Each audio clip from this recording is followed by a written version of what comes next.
안녕하세요. 오늘 IR을 진행하게 된 체인 파트너스의 표철민입니다. 저희 지금 디지털 자산, 크립토, 암호화폐, 가상화폐 용어는 다양하지만 어쨌든 비트코인을 필두로 한 다양한 그런 2등, 3등 코인들이 있습니다. 이더리움, 리플, 비트코인 캐시 이런 것들을 뭉뚱그려서 크립토라고 이 자료에서 표현하고 있습니다. 이 크립토 시장은 우리나라 같은 경우 2017년에 투기 열풍이 일어서 또 나라에서 좀 규제를 강하게 하는 바람에 많이 위축되어 있는 상황이지만 사실 이제 해외도 일시적으로 위축됐다가 조금씩 이제 제도화, 규제화 되고 있는 상황입니다. 그래서 이 자료 보시면 아시겠지만 이런 왼쪽에는 이제 테더, 트러스트 토큰 서클 같은 회사들, 이제 이 분야를 대표하는 회사들은 각각 국적은 다르지만 전 세계인이 사용하고 있다 이런 얘기입니다. 그래서 기존 전통 사업에 비해서 굉장히 국적 불문이다. 그래서 제가 예를 들어서 바이낸스라는 거래소를 쓰지만 이 거래소는 몰타가 실제로 등록되어 있는 이제 국가이고, 예를 들어서 넥소라는 암호화폐 담보대출 서비스를 전 세계 누구나 이용할 수 있지만 사실은 이 회사는 EU에 이제 한 조그마한 나라에 등록되어 있는 회사고요. 이처럼 이 실제 국경에 불문하고 전 세계인이 들어와서 쓸 수 있다는 점에서 굉장히 매력적인 분야인 건 확실합니다. 예를 들어서 한국에서도 조그마한 스타트업이 전 세계인을 상대로 영업할 수 있게 되는 셈이죠. 실제로 그렇게 형성되어 있는 산업이고, 그리고 이제 보시면 코인마켓캡 조정 거래량 기준으로 상위 10대 거래소 대부분이 최근 2년 안에 창업한 회사들입니다. 그만큼 아직은 절대 강자가 없다. 물론 우리가 잘 아는 큰 거래소들이 있지만 1, 2등은 생각이 나실 텐데 4등, 5등, 6등 이렇게는 사실 순위가 계속 바뀌고 있는데 그 대부분 순위가 바뀌는 탑10 거래소들이 대체로 2년 이내 창업한 아직 굉장히 루키들입니다. 그래서 언제든지 순위가 바뀔 수 있고 아직은 고착화되지 않는 시장이다. 그런 거를 발견할 수 있고요. 그리고 분명히 해자가 존재합니다. 예를 들어서 골드만삭스나 JP모건, 뉴욕 증권거래소를 가지고 있는 아이스그룹이라고 있는데 이렇게 큰 회사들, 우리나라 같은 SK그룹도 있고 큰 회사들이 직접 암호화폐를 취급할 수 있을 거라고 보통 이제 생각하기 쉬운데 사실은 그렇지 않고 대부분 관련된 회사에 투자를 했습니다. 왜냐하면 기존 전통 시장에서 금융거래를 하던 회사들은 디지털 자산을 아직 다뤄본 적이 없기 때문에 그런 인프라가 없거든요. 그래서 그런 인프라를 갖춘 회사들이 투자를 했거나 인수를 하는 형태로 이 일종의 쿠션을 두고 사업을 하고 있습니다. 그만큼 전통 금융과 디지털 금융 사이에 해자가 있다. 이렇게 저희는 판단하고 있고요. 이 시장이 이제 최근 2년간의 굉장히 여러 변동을 거쳐서 요즘은 이제 작년에 국제 자금 세탁 방지 기구 페뎁이라고 합니다. 여기서 2020년 6월까지 주요 국가들이 이제 이 주요국이라 하면 이 페뎁에 가입돼 있는 국가들입니다. 우리나라도 당연히 가입돼 있고 대부분의 선진국들이 다 가입돼 있고요. 그래서 이런 나라들은 이제 올해 6월까지 이 암호화폐 디지털 자산을 법제화 내지는 어떤 라이센스를 줘서 좀 규제 영역 안에 직접 두어라. 이 권고의 핵심은 금융당국이 직접 이제 규제를 하라고 했다는 점입니다. 그래서 일본 같은 경우는 가상화폐 거래소들이 모여서 협회를 만들어서 일종의 자율 규제 같은 걸 만들었는데 그렇게 하지 말고 명확하게 제안을 했습니다. 권고를 했습니다. 각 국가의 금융당국이 이 암호화폐를 직접 규제해라. 이렇게 권고한 게 이제 이 권고안의 핵심이었고 그러다 보니까 사실은 우리나라 같은 경우는 금융위원회가 그동안 암호화폐 규제에 대해서 굉장히 좀 네거티브하기도 했고 그리고 사실은 일부러 좀 관심이 없었습니다. 근데 이 페뎁의 말을 안 들으면 권고를 따르지 않으면 사실은 생션 국가가 될 위험이 있어서 그 이후로 금융위원회가 굉장히 적극적으로 이 암호화폐를 규제 안에 두는 특근법, 특정금융정보법 개정안을 직접 추진하고 있습니다. 그래서 금융위가 나서다 보니까 이제 우리나라에서도 법제화 진행이 굉장히 빨리 진행이 돼서 사실은 거의 일주일 상간으로 국회 정무위와 법사위를 통과를 했고요. 다만 지금 국회 사정 때문에 본회의 통과는 아직 못하고 있는데 일단 본회의 바로 직전까지 계류되어 있다는 점에서 이제 많이 진행이 되어 있습니다. 다른 나라들도 마찬가지로 싱가포르이 제일 빨랐고요. 싱가포르는 작년 1월에 이미 이 새로운 페이먼트 딜을 통과시켰고 1년간의 유예 기간을 거쳐서 올해 1월부터 시행이 됐습니다. 그래서 암호화폐가 이제 법제화되었고요. 다른 선진국들도 이제 규제를 속속 도입하는 중입니다. 그리고 중국도 이제 중국의 중앙은행이죠. 인민은행에서 직접 CBDC, 이 중앙은행 발행 디지털 화폐를 만들겠다 이렇게 이야기를 하고 있고 올해부터 일부 이제 그 지역을 통해서 일단 시범 사업을 시작하겠다 이렇게 밝힌 상황입니다. 중국은 특히 국영 정부가 소유한 이제 회사를 손자 회사 형태로 블록체인을 직접 만들고 있습니다. 그런 점이 이제 일종의 나라에서 만들고 뭐 나라에서 지정하는 대기업이나 어떤 공공기관들이 노드를 운영하고 그리고 그런 체인 위에서 CBDC를 발행하고 뭐 그렇게 발행된 CBDC가 1대1로 국가들에서 이제 통용되고 이런 그림을 그리고 있습니다. 그래서 사실 중국이 이런 상황이다 보니까 다른 나라들도 그동안 별로 관심이 없다가 갑자기 이제 중앙은행 발행 디지털 화폐에 굉장히 급관심을 가지고 있는 상황이고요. 미국은 굉장히 앞서 있습니다. 이미 미국의 이제 최대 파생 거래소인 시카고 선물 거래소 그리고 CBOE 이 양대 거래소에서 비트코인 선물 상품이 출시되어 있고요. 옵션도 출시가 됐고 최근에 그리고 이제는 상호펀드의 크립토 투자도 이제 가능해지고 있습니다. 그래서 어디보다 빠르게 일단 규제 영역에 들어오고 있다 이렇게 볼 수 있고요. 그리고 작년 2019년 12월에 찰스 슈왑 미국의 제일 큰 온라인 증권사입니다. 찰스 슈왑이 발표한 자료에 따르면 미국의 39세 미만의 젊은 층들은 이제 월트 디즈니나 넷플릭스, MS, 알리바바 같은 주식보다 그레이스케일이 만든 비트코인 트러스트라는 종목을 더 많이 가지고 있었습니다. 실제로 그 플랫폼에서 이제 소유하고 있는 내역을 본 거고요.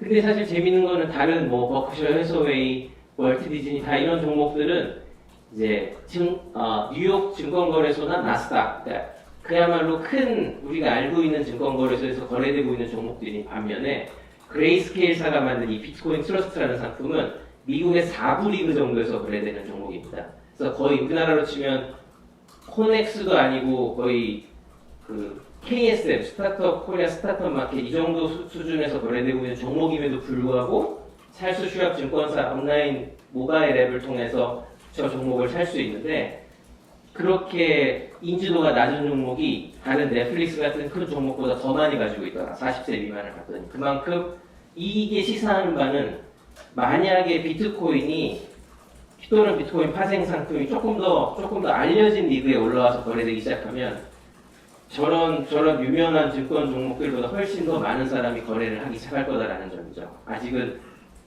딱 한 회사가 만든 4부 리그에 있는 종목임에도 불구하고 저렇게 거래되고 있는 걸 보면요. 그래서 2017년과 19년 사이에 이제 대부분의 조사들을 보면 다 비트코인에 대한 뭐 친숙도, 인지도, 거래, 구매 의향 모든 것들이 다 올라가고 있는 중입니다. 이거 이제 미국 시장을 대상으로 조사하는 거고요. 이 자료에 따르면 미국인의 11%가 비트코인을 구매한 경험이 있다고 합니다. 그래서 사실은 우리나라에 비하면 뭐 굉장히 높은 편이라고 저는 생각이 되고 프랑스는 올해부터 이제 고등교육 과정에서 비트코인을 가르치기 시작했습니다. 블록체인과 크립토를 가르치고 있고요. 그래서 이처럼 이제 밀레니얼 세대들이 비트코인 친숙한 세대들이 분명 오고 있다. 그런 거는 이제 발견할 수가 있고 이 모습은 저희가 직접 만든 이제 전체 크립토 금융시장의 지형도입니다. 사실 이게 좀 복잡한데 그냥 쉽게 이해하실 수 있는 거 빨간색이 거래하는 사람들, 비트코인을 거래하는 사람들이고요. 왼쪽 빨간색 중에서도 왼쪽에 붙어 있는 사람들이 기관들입니다. 오른쪽에 있는 사람들이 개인들이고요. 개인들은 개인 거래소, 개인용 거래소에서 거래를 해요. 여기 리테일 익스체인지라고 되어 있는 게 우리나라로 치면 업비트, 피썸, 외국의 뭐 바이낸스 이런 거래소들이고 왼쪽에 있는 뭐 거래자들, 이제 기관이라고 불리는 거래자들은 마이너, 채굴자, 그리고 거래소가 자기가 수수료로 벌어들인 코인을 팔아야 되잖아요. 그 거래소가 자기 거래소에서 번 거를 자기 거래소에서 팔기가 어렵기 때문에 거래소들을 왼쪽에 기관용 거래소에서 거래를 합니다. 그리고 부자들의 돈을 관리해주는 어떤 대행 운용해주는 오피스를 패밀리 오피스라고 하는데 그래서 그런 집 그리고 뭐 전통적인 헤지펀드들 이런 데들은 이제 왼쪽에 붙어 있습니다. 그래서 왼쪽에서 이런 기관들의 거래를 처리해주는 대표적인 서비스 업체가 OTC라는 데입니다. OTC가 오버 더 카운터라고 장외 거래라는 뜻이고요. 그래서 일종의 여기를 장내 거래라고 보시면 됩니다. 바이낸스 같은 거래소를 장내 거래고, 만약에 이 마이너들을 하루에도 채굴되는 코인이 1000BTC가 넘는데 그걸 한꺼번에 바이낸스에 던지면 바이낸스 가격이 폭락할 수 있습니다. 그런 시장의 가격에 직접 영향을 주기 때문에 웬만하면 얘네들이 그리고 얘네들은 자기들이 1000BTC 매일 파는 거를 시장에 알리고 싶어 하지 않아요. 그렇기 때문에 장외 거래를 이용하는 겁니다, 기관들은. 그래서 여기서는 조용히 장외에서 기관들끼리 서로 주고받기 때문에 장내에는 거의 영향을 안 미칩니다. 그래서 시장이 크게 기관용 서비스와 개인용 서비스로 형성돼 있다. 이렇게 이제 이 그림에서는 보실 수가 있습니다. 근데 현재 크립토 시장의 문제가 뭐냐? 저희가 이제 주목하고 있는 부분은 이겁니다. 75%, 73%에서 95% 많게는 이런 거래량들이 이제 자전 거래다. 내지는 뭐 실존하지 않는 거래다. 이제 이런 리포트들이 계속 나오고 있습니다. 그 얘기인즉슨 이 오른쪽에 붙어있는 여기서 나온 모든 이 조사의 어떤 근간이 된 거래량은 전부 이 리테일 거래소, 그러니까 개인용 거래소의 거래량에 대한 이야기들입니다. 개인용 거래소에 뭐 적게는 70%에서 많게는 95%까지의 거래량이 사실은 부풀려져 있다. 이렇게 이런 보안 회사들은 얘기를 하고 있는 거고요. 만약에 그래서 저희가 실제로 이제 그런가 하고 이 블록체인 트랜스퍼런시 인스티튜트라는 데가 실제로 이제 자전거래를 걸러낸 거래소들의 랭킹을 발표하고 있습니다. 그래서 여기서 이제 자기네가 보고 깨끗한 거래소라고 보이는 데는 이렇게 마크를 찍어주는데 BTI 베리파이드 마크를. 그래서 BTI 베리파이드 되어 있는 거래소 위주로 저희가 실제 오더북을 봤습니다. 그랬더니 지금 당장 10억치 비트코인을 사겠다고 때리면 소화를 못해요. 대부분의 거래소들이. 그래서 여기 있는 바이낸스의 오더북인데 지금 현재 이걸 이제 작년 12월 19일 오후 2시 현재 동시에 찍은 건데요.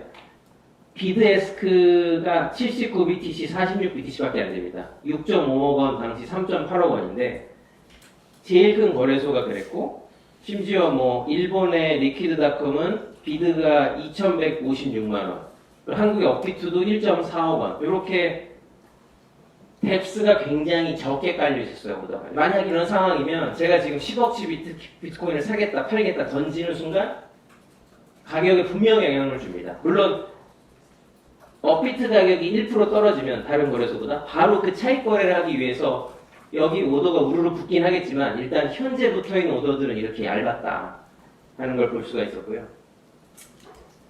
만약에 이런 장내 거래소의 유동성이 풍부하지 않다면 오른쪽에 장내 거래소랑 거래하고 있는 거래자들은 시장가에 자기가 거래하는 그 양이 많아지면 분명히 시장가에 영향을 줄 수밖에 없습니다. 근데 왼쪽에 이 기관용 거래소인 OTC랑 거래하는 이 기관들은 가격에 영향을 받지 않습니다. 그러니까 뭐 유동성에 영향을 받지 않습니다. 지금 유동성이 적어도 아까 같은 경우는 유동성이 이렇게 얇으면 분명히 시장가를 떨어뜨리거나 영향을 주지만 왼쪽은 그렇지 않습니다. 마이너들은 한 번에 10억치, 100억치를 팔아도 가격 영향을 안 주거든요. 그렇게 형성되어 있는 이유는 이렇습니다. 밑에가 개인간 시장입니다. 이 개인간 시장은 반드시 사자랑 팔자가 동시에 있어야만 매칭을 시켜줘요. 만약에 사겠다는 사람이 100BTC를 들고 갔는데 사겠다는 사람이 뭐 50BTC밖에 없다. 그러면 당연히 50BTC가 남아 있습니다. 하지만 기관 시장, OTC 시장에서는 이 OTC 데스크의 역할이 자기가 일단 받아줍니다. 거래를. 누군가가 만약에 지금 사겠다, 100BTC 사겠다고 던지면 자기가 뒤에서 못 팔아도 일단 팝니다. 자기는. 먼저 100BTC 내주고 이제 여기서 뭐 달러 거래다. 그러면 바이어니까 US 달러를 받고 BTC 100개를 내주겠죠. 이 OTC 데스크는. 반면에 고객이 지금 BTC 100개를 팔겠다고 가지고 왔으면 뒤에 시장에 상관없이 무조건 일단 얘는 사줍니다. 정가에. 그게 OTC의 약속입니다. 만약에 이걸 지키지 못하면 이 기관 시장에서 신뢰가 떨어져서 더 이상 이 OTC랑 아무 기관도 거래하지 않습니다. 이 두 큰 차이는 얘는 딜러이고 얘는 브로커인 겁니다. 딜러는 직접 딜링을 합니다. 직접 거래를 자기가 받아서 거래 상대방이 돼줍니다. 근데 이 경우는 장점은 만약에 시장에 자기가 뭐 조금 가지고 있다가 비트코인이 올랐다. 그러면 이 사람보다 산 가격보다 조금 올라서 팔면 얘는 돈을 벌 것이고, 반면에 떨어졌다. 그럼 얘는 손해를 보겠죠. 그래서 OTC는 아무나 운영할 수 있는 게 아니고 트레이딩에 대한 상당한 전문성이 있는 주로 전통 금융시장에 계신 분들이 나와서 합니다. 또 중요한 건 자본력입니다. 여기는 브로커리지만 하면 되니까 사실은 여기는 자본이 없어도 할 수 있는 반면에 얘는 자기가 딜링을 하니까 이 사람이 셀링을 하러 왔으면 예를 들어서 비트코인 100개를 파는 순간 달러를 줘야 되잖아요. 돈이 있어야 됩니다. 자본이 있어야만 할 수 있는 비즈니스가 OTC입니다. 그래서 그렇게 시장이 완전히 다르다 하는 거고, 그래서 이 OTC 시장에 붙어있는 거래자들은 주로 ICO를 마친 큰 프로젝트들이나 전통 금융기관이나 아니면 뭐 헤지펀드들, 그리고 큰 채굴자들, 이런 데가 OTC랑 거래하고요. 개인들, 리테일 트레이더들이 개인용 거래소랑 거래를 합니다. 그래서 우리나라에 뭐 도 있고 외국에도 있는 차익 거래자들은 거래소가 워낙 많으니까 거래소 간 가격의 미묘한 차이를 위한 차익 거래를 하고 있고, 또 이 양쪽 시장에 접근할 수 있는 아주 소수의 거래자들이 있는데, 이 시장에 그 사람들이 이 양쪽 시장 사이에 아비트리지를 하고 있습니다. 차익 거래를. 이렇게 이 양쪽 시장이 단절되어 있다. 이게 이제 제가 발견한 포인트고요. 그래서 이 개인들은 여기에 있는 풍부한 유동성에 지금 접근하지 못하고 있습니다. 그래서 그냥 이 거래소에 깔려있는 오더북에만 접근할 수 있는 거고, 이 차익 거래자만 양쪽 어디서나 유동성의 상황을 보고 거래하면 되니까 유리하고, 그리고 법인들도 사실은 지금 법인들도 그냥 거래소에 가입해서 거래하거든요. 이런 경우는 법인 같은 경우는 특히 거래 규모가 크기 때문에 이제 시장가에 영향을 받겠죠. 그런 점에서 사실은 여기서 거래하는 게 맞는데, 법인이 여기는 가입이 까다롭습니다. 그리고 최소 거래 금액이 1억 원 이상이거든요. 10만 달러 이상. 그래서 매번 10만 달러 이상 거래하지 못하는 경우에는 또 여기서 거래를 하게 되겠죠, 법인들이. 그런 이유로 약간 진입장벽이 있다, 저 시장이 하는 거고요. 그래서 진입장벽이 이제 왜 있냐?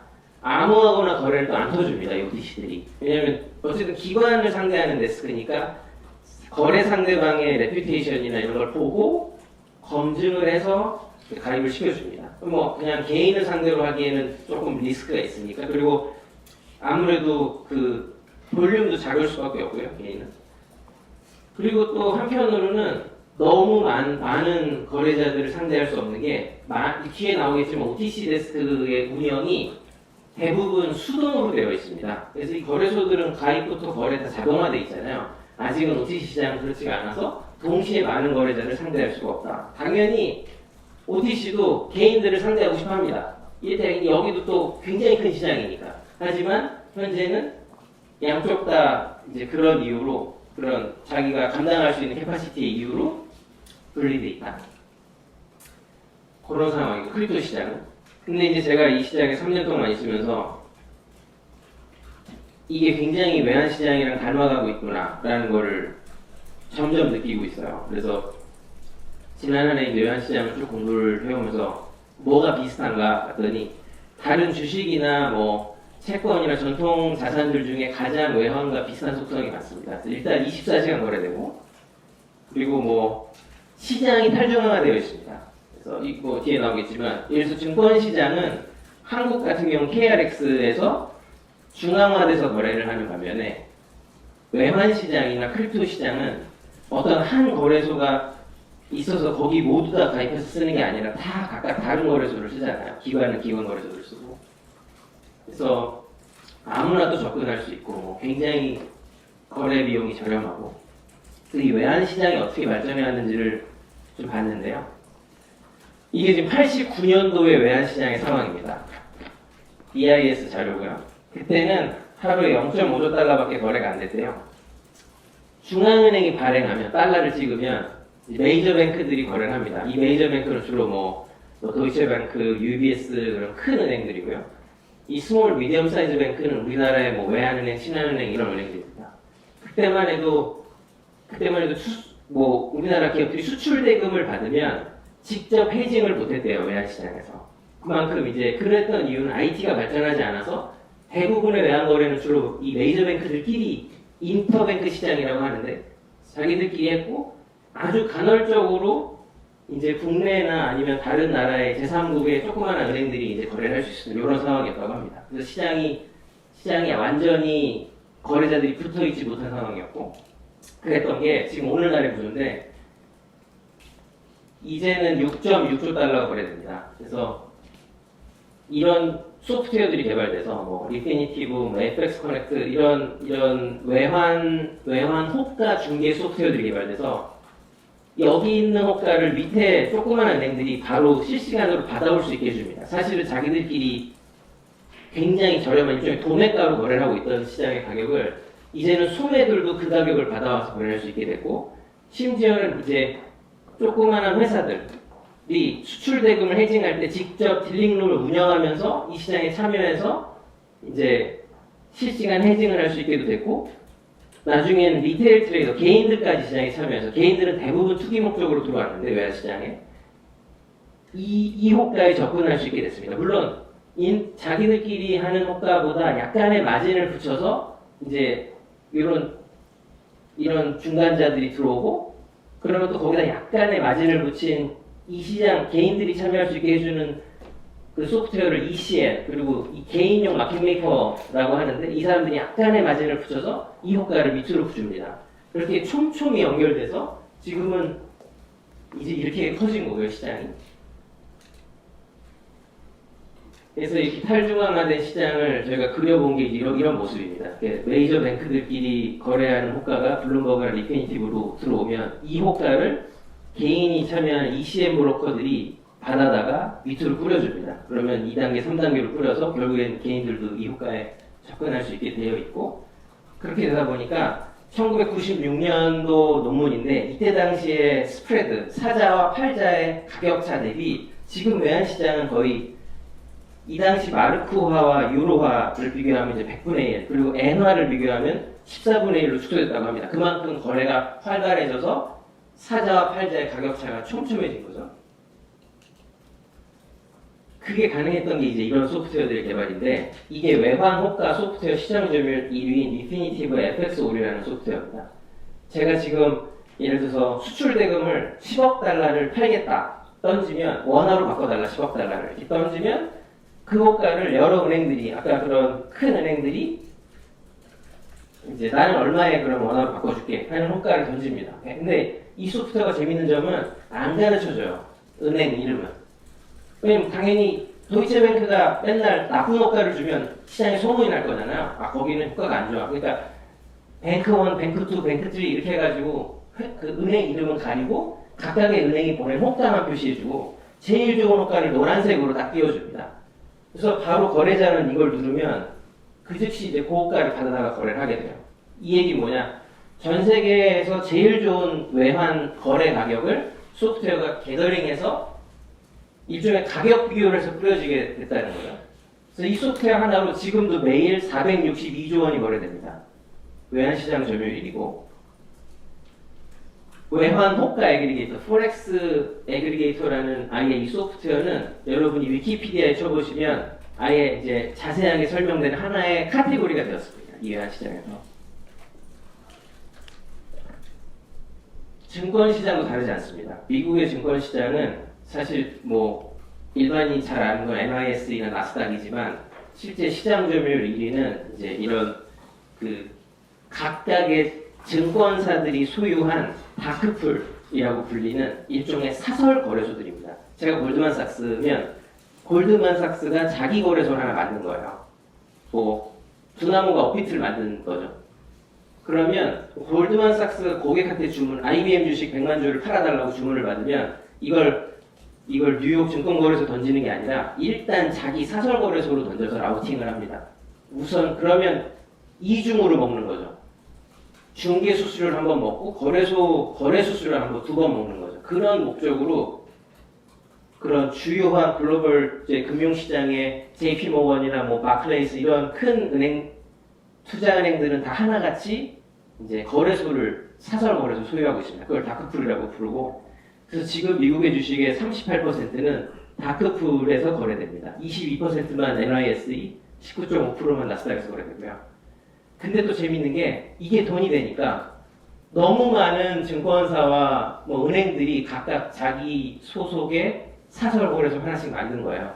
마치 크립토가 지금 거래소가 200개가 됐다는 거랑 똑같이 증권시장도 이렇게 됐던 겁니다. 그랬더니 문제는 너무 오더가 파편화돼요. IBM 주식이 JP모건 사설 거래소에 9만 주가 올라왔는데 그걸 골드만삭스 고객은 모르는 겁니다. 그렇지 않아요? JP모건 거래소에 거래하는 고객만 그 정보를 보게 되니까. 그랬더니 다크풀 애그리게이터라는 게 새로 나왔어요. 이거는 여러 수많은 사설 거래소에 올라온 주문들을 또 모아주는 서비스들입니다. 그래서 이게 외환이랑 똑같습니다. 외환 애그리게이터가 나온 거 똑같이 증권도 다크풀 애그리게이터가 나와서 성업을 하고 있다. 그래서 저는 크립토도 그렇게 될 것 같습니다. 지금은 두 시장이 분리되어 있지만 중간에 마켓 브릿지 역할을 하는 누군가가 나와서 양쪽에 올라오는 수많은 호가들을 모아서 가장 좋은 호가, 지금 최저가를 보여주는 서비스가 필요하다. 그리고 이게 반드시 그렇게 될 거다. 이미 외환시장, 증권시장이 이미 되어 왔으니까 이 마켓 브릿지를 하려면 일단 직접 개인 고객을 상대하기를 불편해하는 OTC를 위해서 KYC AML을 철저히 해줘야 됩니다. 중간에 누군가가. 왜냐하면 이 OTC들은 트레이딩의 전문성이 있는 회사들이지 기술의 전문성이 있는 거 아니거든요. 그러다 보니까 중간에서 싹 깨끗하게 다 기술 솔루션을 써서 본인 확인, 뭐 자금 세탁 방지 이런 걸 해준 다음에 이 사람이 깨끗한 인물이니까 거래해 나오 하고 던져야 됩니다. OTC. 그리고 거꾸로 이 개인들도 여기 가입하려면 이따가 뒤에서 보여드리겠지만 서류를 10개 정도를 스캔 떠가지고 자기가 서명하고 스캔 떠서 보내야 돼요. 이메일로. 너무 불편한데 거래소 가입할 수준으로 쉽게 온라인으로 다 처리할 수 있어서 누구나 가입을 하게 만들어줘야 됩니다. 중간에서. 그래서 그런 양쪽이 힘들어하는 거를 중간에서 해결해줘야 되고 또 지금 뭐 예를 들어서 여러 모바일 크립토 지갑 서비스들이 있습니다. 이런 지갑들도 원클릭으로 비트코인 이더리움으로 바꾼다. 이런 일종의 아토믹 스왑이라고 부르는데 바로 환전하는 기능이죠. 이런 환전 기능을 쓰려고 해도 지금은 굿즈가 커지면 이 환전 양이 커지면 갑자기 한 거래소에 병목이 생길 수 있습니다. 아까 그런 이유로 한 거래소에 오더북이 많지 않기 때문에. 근데 그래서 이런 서비스에다가 붙이면 모든 거래소에 OTC에 다 연결이 돼 있기 때문에 가장 좀 많은 양의 환전을 즉시 할 수 있거든요. 그렇기 때문에 이제 이런 마켓 브릿지는 또 그런 B2B 서비스들, 지갑이나 결제회사, 거래소 이런 환전을 필요로 하는 서비스들을 위한 API를 또 잘 만들어줘야 됩니다. 개발 환경을. 그래서 그게 이 마켓 브릿지의 어떤 의무이고요. 이게 잘 만약에 만들어지면 해결할 수 있는 문제들은 첫째는 개인들이 24시간 자기 거래액에 상관없이 정가 거래를 할 수 있다. 시장 가격에 영향을 주고받지 않고 그냥 즉시 체결, 정가 거래를 할 수 있습니다. 그리고 지금까지는 OTC 회사들이 되게 많은데 전 세계에 가격 비교도 안 되고 품질 비교도 안 됩니다. 내일 결제를 하기로 했는데 결제가 안 들어오는 경우도 있고 어떤 회사는 가입 신청 이메일을 보내는데 한 달 동안 답이 없는 경우도 있어요. 그래서 이제는 그 OTC 데스크들을 우리가 리뷰를 매길 수 있게 됩니다. 평가할 수 있게 되고 그리고 어느 OTC의 호가가 좋은지를 또 알 수 있게 되고요. 그리고 OTC 입장에서도 어마어마하게 큰 개인 시장에 접근할 수 있게 되면 자기들의 딜 플로우가 많아지니까 더 좋은 호가를 만들 수 있습니다. 그리고 기존의 차익 거래자들은 그동안 거래소 간 차익 거래, 현물, 선물 간 차익 거래만 할 수 있었는데 이제는 OTC 시장과 개인용 거래소 시장 간의 차익 거래라는 새로운 전략을 개발해서 할 수도 있고 뭐 자세히 설명이 돼 있는데 이거는 방금 좀 소개를 드린 것 같아서 넘어가겠습니다. 그래서 저희가 꿈꾸는 건 이런 거를 만들어야 된다. 24시간 365일 가장 시장에 풍부한 유동성을 안정적으로 공급해 줄 수 있는 마켓 브릿지. 이게 필요하다라는 생각이고요. 그래서 아까 저희가 처음 만든 전체 시장 맵에서 이걸 추가해 봤습니다. 크립토 리퀴디티 애그리게이터. 그러니까 아까 포렉스 애그리게이터가 외환 시장의 모든 호가를 모아서 최저가를 딱 보여준 것처럼 우리가 그걸 하겠다. 그래서 포렉스 리퀴디티 애그리게이터라고 명명을 했고요. 이걸 이제 하는 방법은 이렇게 갈 건데 지금 시장의 제일 큰 문제는 어느 누구도 베스트 프라이스를 알지 못합니다. 제가 예를 들어서 기관이에요. 채굴자예요. 그러면 채굴자도 보통 모든 OTC랑 가입해서 쓰는 게 아니라 두세 군데 가입해서 씁니다. 우리 개인들도 바이낸스, 업비트, 뭐 빗썸 거래소 해봐야 몇 개 안 쓰잖아요. 액티브하게 거래를 하는 사람이나 또 여러 개를 쓰지 사실 한두 개 쓰는데 기관도 똑같거든요. 그러다 보면 기관도 그렇고 개인도 그렇고 지금 어느 누구도 분명히 내가 지금 BTC를 파는 주문을 넣는 순간 어딘가 뉴질랜드 어느 거래소에는 나보다 좋은 호가를 가진 거래소가 있을 수 있는데 그걸 접근할 수 없는 겁니다. 그래서 아직 이 시장이 서로 너무너무 떨어져 있다. 이게 제일 큰 문제입니다. 꼭 해결돼야 될 실시간 베스트 프라이스를 어느 누구도 알지 못한다. 이 시장 참여자는. 이걸 해결하는 게 우리의 목표인데 첫째는 일단 모든 OTC를 모으겠다. 그래서 중간에 지금 저희가 이걸 하고 있습니다. 전 세계에 있는 OTC들을 싹 모아서 최저가를 찾을 수 있도록 만들고 있습니다. 그리고 두 번째는 그 개인용 거래소들을 싹 묶어서 이제 요 2번에 해당하는 거를 이제 만들고 있습니다. 저희가 투자한 회사가. 그래서 종국에는 3번 이 OTC와 개인용 거래소의 호가를 한 곳으로 싹 묶어서 개인이든 기관이든 저희 사이트에 회원가입을 딱 한 번만 하면 모든 전 세계 호가 중에 제일 좋은 호가로 거래를 할 수 있게 접근을 시키겠다는 겁니다. 아마 시청자 여러분 중에서 거래소 가입을 해보신 분 아시겠지만 점점 까다로워져가지고 요새는 거래소 하나 가입하는데도 뭐 복잡하거든요. 핸드폰 본인 확인, 뭐 계좌 점유 인증, 심지어 뭐 1원 받아가지고 뭐 모바일 뱅킹 앱으로 들어가서 뭐 숫자 불러주고 복잡한데 그래서 모든 거래소에 당연히 가입을 못 하는데 그래서 이런 서비스를 통해서 접근할 수 있게 되는 거죠. 그런 여러 거래소에. 그러면 기존의 접근 방식이랑 뭐가 다른가? 요새 얘기 나오는 것 중에 메타 거래소라고 있습니다. 여러 거래소를 묶어가지고 보여주는 거래소들인데 이것의 문제는 어차피 모아도 얼마 안 돼요. 아까 보셨지만 5대 거래소를 다 모아도 지금 사자 주문이 9.9억밖에 안 됩니다. 그러면 큰 거래를 할 때는 당연히 시장에 영향을 줄 수밖에 없고 그래서 메타 거래소는 답이 아니다. 저희는 보는 거고 그래서 기존의 방식이랑 다른 이유는 저희는 처음으로 OTC 시장에 호가를 받아온다. 이게 이제 다른 접근이라는 겁니다. 그리고 이거를 저희 혼자 만들고 있는 게 아니라 세계 1등 OTC랑 같이 만들고 있습니다. 그래서 가장 거래량이 많고 가장 호가가 좋은 회사랑 같이 만들고 있어서 좀 더 자신 있다. 이제 보고 있고요. 뿐만 아니라 저희가 OTC만 붙이는 게 아니라 뒤에 나오겠지만 리테일도 붙입니다. 그래서 결국엔 제일 좋은 호가를 풍부하게 이제 받아올 수 있게 될 거고요.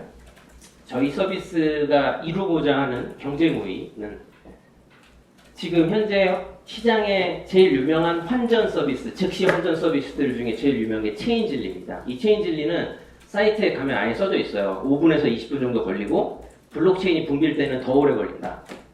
왜냐하면 온체인 거래이기 때문입니다. 제가 비트를 보내고 이더를 받는 거래를 환전을 하면 여기서 이제 주소를 불러달라고 해요.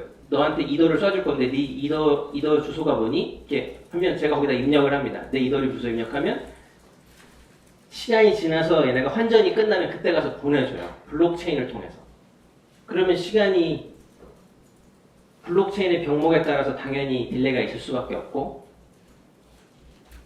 물론 이걸 가지고도 충분히 편하다고 생각하는 분이 계시지만 저희 서비스는 이제 즉시 체결입니다. 즉시 딜리버리입니다. 5분, 20분도 기다릴 필요 없이 내가 지금 비트를 팔고 이더로 바꾸는 환전 버튼을 누르는 즉시 그냥 환전이 끝납니다.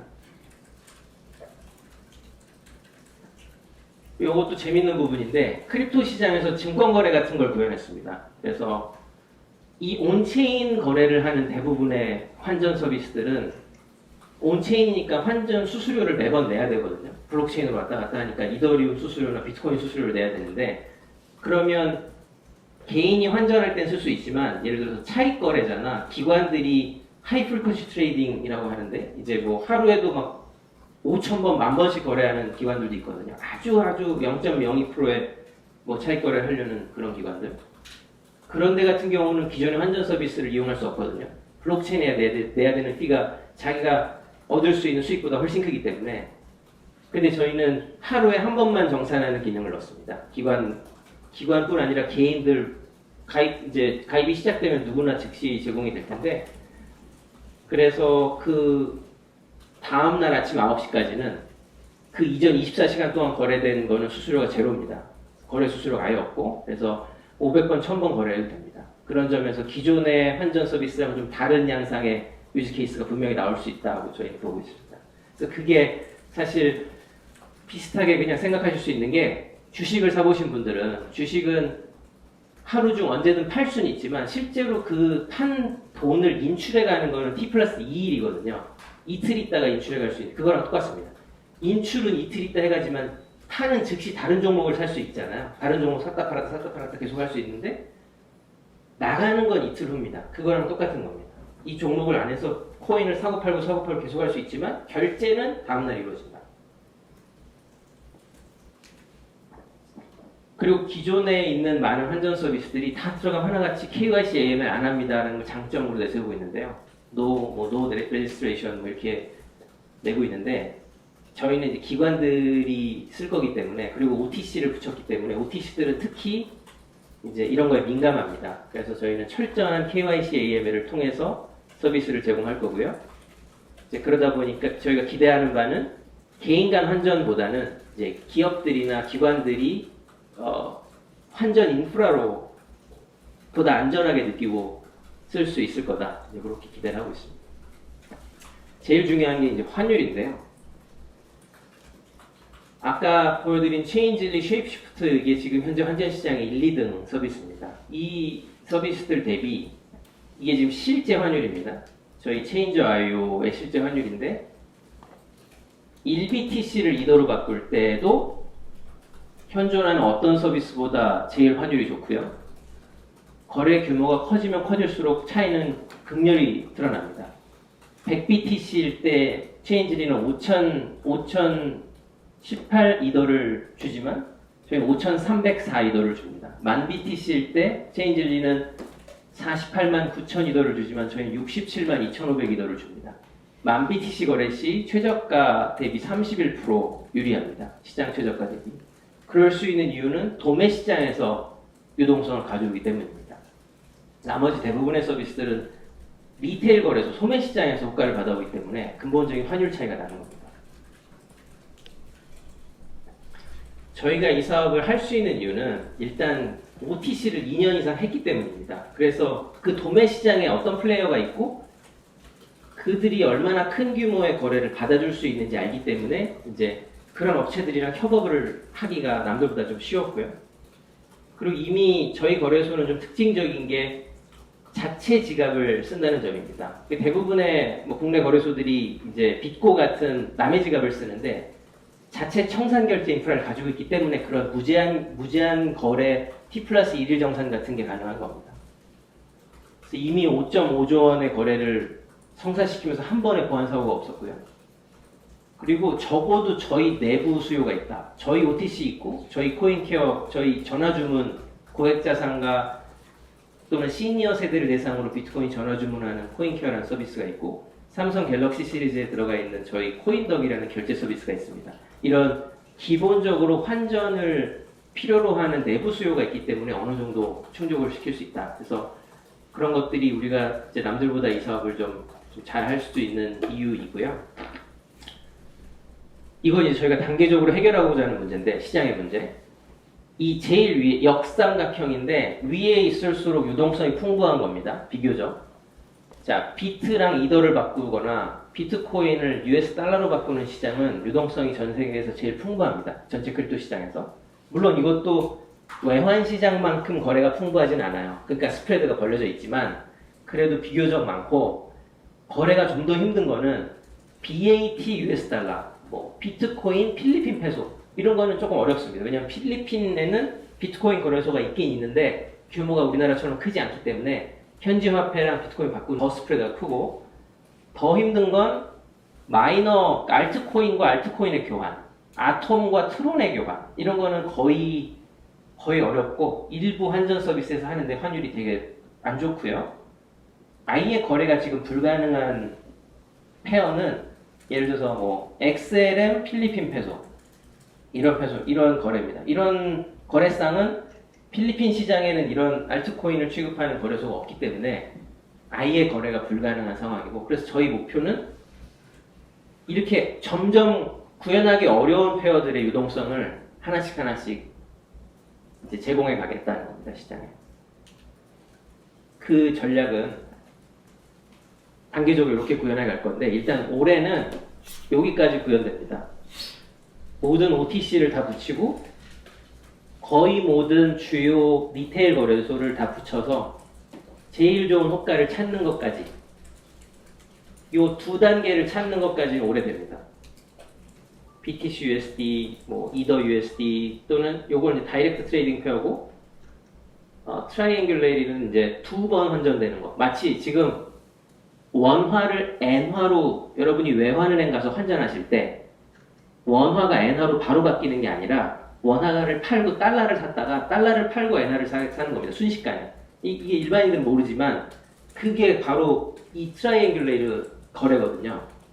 이 크립토 시장에서도 바로 이런 게 필요합니다. 그런 삼각 거래가. 예를 들어서 뭐 테조스 US 달러 이제 페어인데, 이거는 테조스 US 달러 페어가 거래량이 풍부하지 않기 때문에 전 세계적으로 이걸 어떻게 구현을 할 거냐면, 테조스와 BTC 거래가 있는 마켓이 있거든요. 바이낸스 같은 데 있습니다. 거기서 유동성을 받아다가 BTC US 달러는 풍부합니다. OTC에 풍부하게 있기 때문에. 그래서 이 두 거래를 순식간에 연결하면 OTC에 있는 풍부한 유동성을 테조스에다가 갖다 줄 수 있습니다. 그러면 바이낸스에 있는 테조스 BTC는 오더가 굉장히 적은데, 오더 뎁스가 그걸 굉장히 풍부하게 만들 수 있습니다. 왜냐면 이걸 달러 BTC 시장에서 가져왔기 때문에. 그래서 여기까지 구현이 되고, 내년의 목표는 외환 시장을 붙여서 이제 더 삼각 환전이 아니라 이제 사각 환전을 해보자 하는 겁니다. 그래서 BTC 타이바트는 태국에도 비트코인 거래소가 있지만 더 작습니다. 필리핀보다. 그래서 이제 이런 경우는 BTC, 미국 시장에서 BTC US 달러 시장에서 이제 요걸 가져다가 달러 타이바트 시장을, 외환 시장에서 달러 타이바트 페어를 이렇게 환전하면, 두 번 환전하면 비트코인 타이바트 시장을 만들 수 있거든요. 그래서 이렇게 태국에 없는 디지털 자산 환전 시장 페어를 만들겠다는 겁니다. 가상 페어를 외환 시장을 붙여서. 그렇게 되면 그런 페어는 우리밖에 안 가지고 있기 때문에 일단 굉장히 유니크할 거고, 시장에서. 둘째, 우리가 세계 시장에서 제일 좋은 호가를 비교해서 받아왔기 때문에, 그리고 이거 외환 시장을 직접 붙일 거니까 거의 우리보다 나은 환율을 만들 수 없을 거다. 전 세계 어떤 경쟁사도. 이게 단계적인 계획입니다. 그래서 올해 안에는 여기까지 가고 내년에는 외환 시장을 붙여서 전 세계에 없는 페어를 만든다. 이게 왜 중요하냐? 이걸 이제 이종 화폐라고 부릅니다.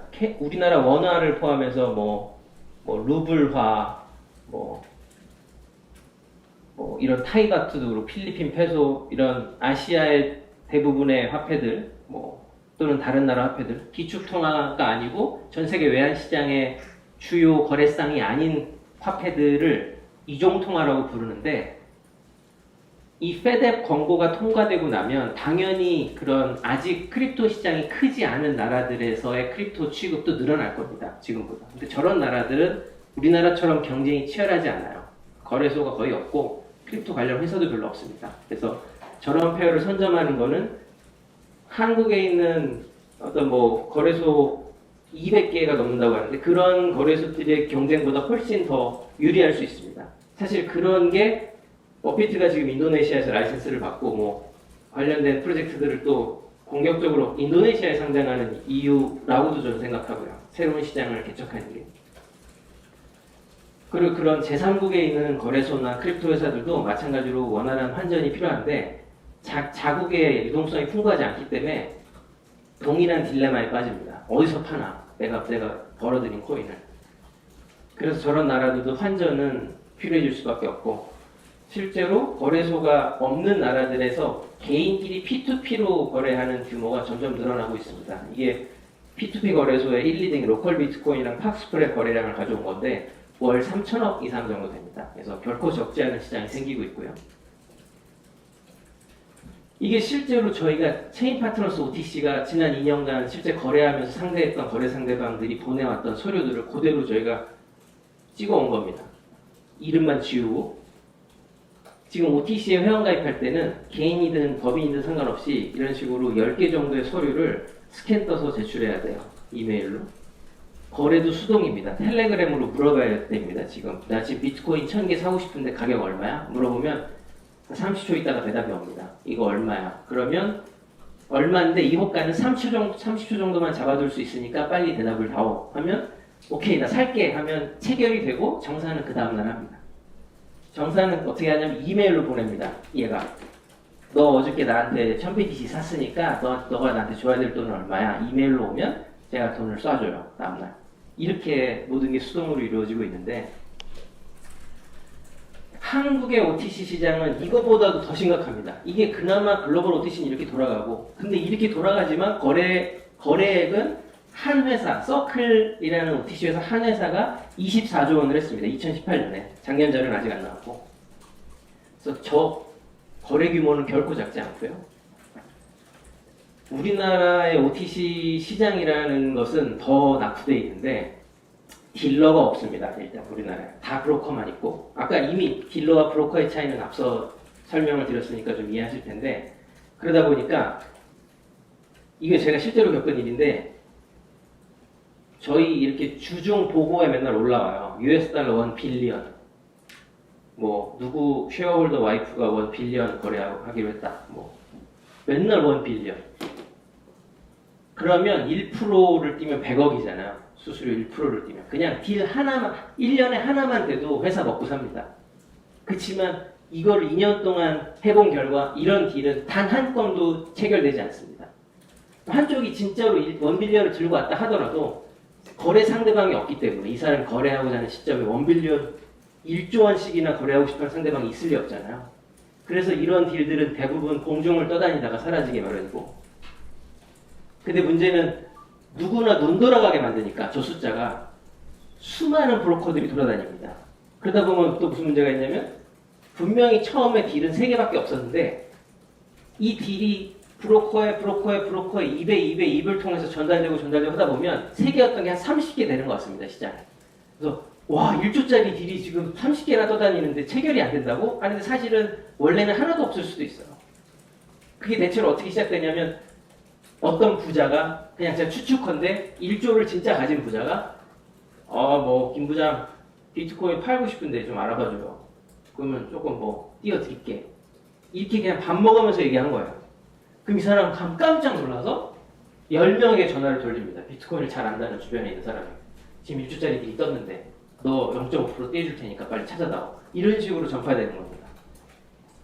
단 하나의 딜러가 없었습니다. 이 대한민국 OTC 시장 2013년부터 있었는데 그러다 보니까 딜 하나에 정말 제가 20명까지 있는 거 봤어요. 실제 대부분 거래는 어떻게 진행되냐면 물론 거래가 아예 없는 건 아닙니다. 이런 1조짜리가 없다는 거지 뭐 10억, 20억짜리는 거래가 일어나는데 그런 거래들은 지금도 은행 PB센터 같은 데 모여서 사자랑 팔자와 그리고 그들의 대리인 변호사가 다 같이 모여서 PB센터에서 거래를 합니다. 도장 찍고. 왜냐면 서로가 서로를 아무도 못 믿으니까. 그래서 그 사자 쪽에 7명, 뭐 팔자 쪽에 10명 이렇게 중간 다리들이 있다 보니까 그 수수료가 아주 촘촘하게 나눠지는 경우가 있고 그래서 이것들을 이제 우리가 봐온 겁니다. 그래서 이건 아닌데 어떻게 이걸 개선할 길이 없을까? 일단 그래서 딜러가 없는 OTC는 대답이 없는 한쪽에서 소리치는 메아리일 뿐이다. 이게 이제 저희가 깨달은 바고 두 번째는 아직 한국 시장은 아직도 딜을 들고 진짜로 거강꾼처럼 뛰어다니는 사람만 있다 하는 거. 그래서 요거를 자동화하고 딜러를 넣으면 이 시장을 혁신할 수 있겠다라는 거를 깨달은 겁니다. 작년 초에. 그렇게 해서 만든 게 체인저입니다. 그래서 이게 이제 3월에 출시되는데 일단 방금 보신 그런 수동 이런 절차가 싹 사라졌습니다. 그래서 가입부터 거래까지 100% 자동화됐고 딜러가 뒤에 있기 때문에 세계 최저가를 비교해서 정가로 즉시 체결된다. 그래서 1인당 100억 원까지는 즉시 체결됩니다. 그래서 거의 우리나라에 존재하는 대부분의 딜들은 아무 문제 없이 즉시 체결됩니다. 더 이상 PB센터에서 만날 필요 없습니다. 도장 찍고 변호사를 고용할 필요도 없습니다. 자기가 그냥 지갑에다가 코인 넣고 바로 바꾸시면 됩니다. 그리고 그 T 플러스 1일 정산 또 자기 정산 스케줄을 거래소 수준으로 쉽게 실시간으로 확인할 수 있습니다. 내 거래 내역과 언제 정산되는지, 언제부터 인출이 가능해지는지 모든 것들이 다 자동화되어 있고요. 그래서 기관이나 개인 누구나 제일 좋은 환율을 찾을 수 있다. 하는 게 이제 체인저의 컨셉입니다. 저희는 KYC AML을 제일 중요하게 생각하기 때문에 일단 거래소 수준의 모든 본인 확인은 다 들어가 있고요. 중요한 건 이제 페데비 권고한 트래블 룰도 준수해서 들어갑니다. 그래서 트래블 룰 솔루션을 가진 이제 회사의 솔루션이 들어가 있고요. 전 세계 2,000개 이상의 생션 리스트, 제재자 명단을 대조해서 회원가입 시 그리고 매월마다 이제 가입자를 그 리스트랑 비교합니다. 그래서 이 두 다우존스랑 리피니티브를 같이 쓰고 있고요. 그래서 가장 안전한 아마 그 거래 서비스가 될 겁니다. OTC를 PB센터에서 만나서 하시는 것보다 훨씬 안전할 겁니다. 그래서 이 서비스가 이제 만들어지기까지 그동안 준비해왔던 것들이 있는데요. 일단 이제 제일 오래 걸리고 힘들었던 것들은 달러를 합법적으로 취급하는 겁니다. 그래서 이제 그러기 위해서 미국 재무부의 이제 머니 서비스 비즈니스라는 이제 그 일종의 뭐 자금 사업자라고 불리는 이제 라이센스를 한국 법인 저희 미국 자회사 양쪽 다 받았고요. 특히 미국 자회사는 이제 크립토 취급을 할 수 있는 주에 정식으로 이제 등록을 해서 이 해당 주에서는 전혀 문제 없이 크립토 취급을 할 수 있고 이제 그 라이센스를 바탕으로 저희가 미국의 뉴욕에 있는 은행에서 정식으로 이제 계좌를 가지고 있습니다. 그래서 이제 OTC 거래를 달러로 해드릴 수 있고요. 당연히 원화는 이미 저희 거래소를 가지고 있기 때문에 원화는 당연히 되고 달러로 이제 시작이 됩니다. 그리고 이제 뭐 대부분의 주요 OTC들과 다 거래를 충분히 하고 있기 때문에 다른 서비스들 대비 이제 저희가 좀 경쟁사 대비 유리한 점이 있다라는 거고요. 그리고 아까 리테일 거래소들을 붙이는 부분은 저희가 2년 전에 투자했던 퀀트리즘이라는 회사가 있습니다. 여기서 메타 익스체인지라는 서비스를 만들고 있는데요. 여기서 이미 대부분의 거래소들을 연동해 놨습니다. 그래서 아까 OTC를 붙이는 부분은 저희가 하고 이 뒤에 개인용 거래소들을 붙이는 부분은 그 저희가 투자한 메타 익스체인지를 붙여서 한 번에 해결을 할 겁니다. 그리고 저희가 한국에서는 라이센스를 안 주니까 못 땄지만 라이센스를 주기 시작한 나라들은 제일 먼저 가서 땄거든요.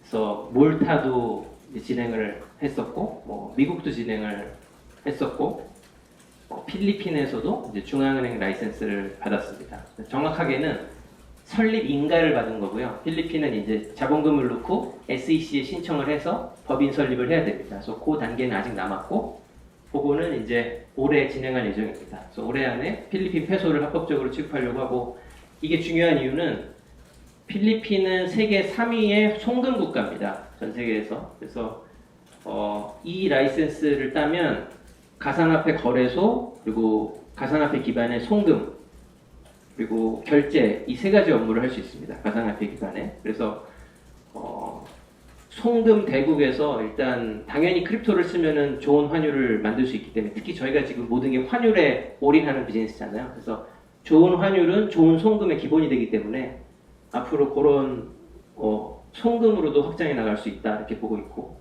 그리고 이제 기관들을 대상으로 저희가 2년 전부터 계속 리포트를 내왔는데 그 덕분에 이제 우리나라는 FN 가이드, 미국의 블룸버그에 온보딩 돼서 리포트를 내고 있습니다. 그런 저희 또 리포트를 피델리티나 도이치뱅크, 뭐 크레딧 스위스 이런 큰 은행들이 받아보고 계시고요. 그런 점도 특히 기관을 상대로 하는 이런 비즈니스에서는 분명히 도움이 될 거라고 생각합니다. 그럼 뭐 계속 보셨지만 이제 KYC AML 엄격하게 하고 있고, 저희 모든 IT 시스템은 은행의 그 실사를 하는 NSHC라는 보안회사를 통해서 전체 제3자 실사를 받아서 다 무결점 통과를 했습니다. 사실 이게 있어야만 해외 라이센스를 받을 수가 있어서 그때 이제 진행했던 거고요. 체인저 IO가 좋은 환율을 저희 기존 제품들에 제공하기 시작하면 좋아지는 점은 저희 코인덕이 경쟁력이 올라갑니다. 예를 들어서 지금 해외 비트페이나 코인페이먼트라는 경쟁 결제 서비스들이 있는데, 이런 결제 서비스들의 핵심은 내가 지금 비트코인을 다 비트코인 셀들이거든요. 결제는 비트코인을 사람들이 예를 들어서 뭐 어떤 온라인 몰에서 티셔츠를 산다. 그리고 비트코인을 내가 결제를 하겠다 하면 당연히 이제 달러 기준으로 비트코인이 싸면 쌀수록 비트코인을 내야 되는 사람 입장에서는 좋은 겁니다. 내가 어떤 쇼핑몰에서는 비트코인 1개를 내야 되는데 어디서 0.8개를 내야 되는 거면 당연히 0.8개를 내는 게 좋겠죠. 이쪽 환율이 더 좋은 거니까요. 그래서 결제 서비스들의 본질은 사실은 환율입니다. 누가 더 좋은 환율을 제공할 수 있느냐인데, 그런 점에서 코인덕이 이미 삼성 갤럭시 시리즈를 통해서 계속 배포가 진행되고 있으니까 저희는 그 백단에 좋은 환율을 꽂아서 이 머천트, 그 상점들이 이제 더 선호할 수 있도록 하겠다. 또는 이미 비트페이나 코인페이먼트 같은 다른 크립토 결제 서비스를 붙여놓은 상점들을 저희 찾아가서 고객한테 좋습니다. 우리 거로 바꾸시면 고객이 더 비트코인을 조금만 내도 여러분은 같은 돈을 받을 수 있습니다. 라고 설득할 수 있기 때문에 훨씬 설득력이 생깁니다. 또는 뭐 고객이 조금 더 이득을 보고 또 그거에 상응하는 수익을 추가로 머천트가 가질 수 있게 해줄 수도 있습니다. 그런 점에서 기존 결제 서비스의 경쟁력을 올릴 수 있고요. 또 저희 데이빗이라는 거래소는 저희가 체인저에서는 직접 피앗 수신을 안 할 겁니다. 그래서 이제 이런 제휴되어 있는 피앗을 취급하는 다른 거래소를 이용할 건데, 그래서 데이빗의 원화를 입금해야만 이제 체인저에서 원화 거래를 할 수 있도록 하려고 합니다. 그런 점에서 데이빗의 어떤 경쟁력, 거래소로서의 경쟁력도 올라갈 거라고 보고 있고, 저희가 고액자산가 시니어 대상으로 전화 주문해드리는 서비스 역시 비트코인을 제일 좋은 가격으로 제공할 수 있기 때문에 저희가 가진 모든 서비스들에 있어서 환율은 기초가 된다는 겁니다. 저희가 지금 도전하고 있는 시장의 규모는 현재 사실 되게 보수적으로 본 겁니다. 선물을 취급하지 않았고, 그리고 측정 가능한 것만, 사실 뭐 측정 가능하다는 건 측정 불가능한 거래도 많습니다. 뭐 P2P 거래라든지.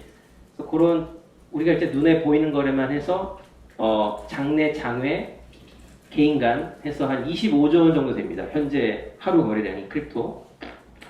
그 도이체뱅크가 작년 12월에 이제 이런 자료를 발표했는데, 인터넷의 발전상과 이 디지털 크립토 커런시의 그 발전상이 되게 비슷하다. 그래서 이 추세대로라면 10년 뒤에 이제 4배 정도 성장을 할 거다라는 이제 추산을 내놨습니다.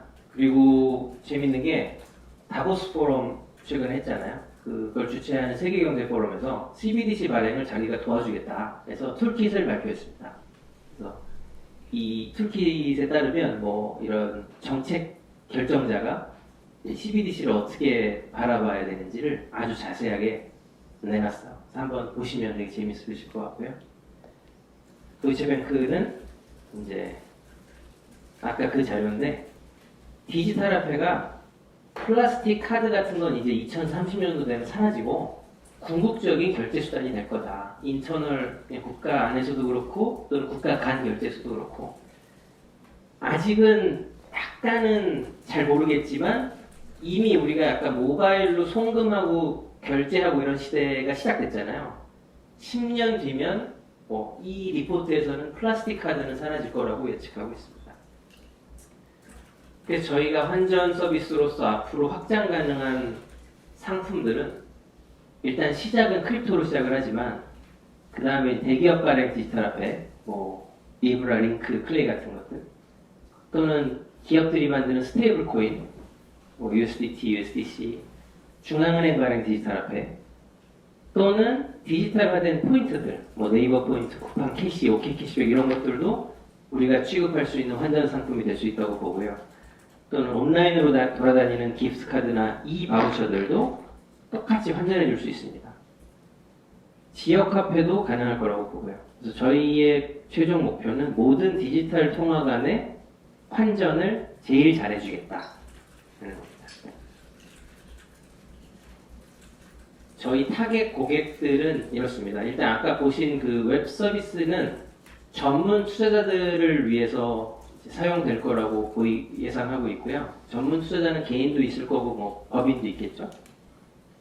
그리고 지갑들이 저희 서비스를 이용할 수 있을 겁니다. 전 세계에 있는 수많은 디지털 통화 지갑들이 원클릭 환전 기능을 쓸 때 그 직접 구현하기 힘들기 때문에 환전을 저희 API를 가져다가 가장 좋은 환율을 이제 구현할 수 있을 거라고 보고, 그리고 또 재밌는 게 불과 지난주에 바이낸스가 환전 기능을 출시했습니다. 그래서 바로 지금 저희가 하고 있는 원클릭 환전인데, 이런 기능이 앞으로 모든 거래소들이 필요해질 겁니다. 왜냐면 지금까지는 환전을 하려면 제가 지금 급하게 테조스를 팔고 비트코인을 가지려면 부득이하게 거래소에서 거래를 해야만 했거든요. 그러니까 거래하고 싶은 게 아닌데 환전하고 싶은 건데 거래해야만 했던 수요들이 많았는데, 이젠 그럴 필요 없이 즉시 환전이 가능해질 거고, 이런 수요가 거래소들에 다 필요해질 텐데, 바이낸스는 자체 구현했지만 다른 수많은 거래소들이 일일이 이걸 자체 구현하기 힘들 겁니다. 그런 점에서 저희 API를 가져다가 쓰면 아주 쉽게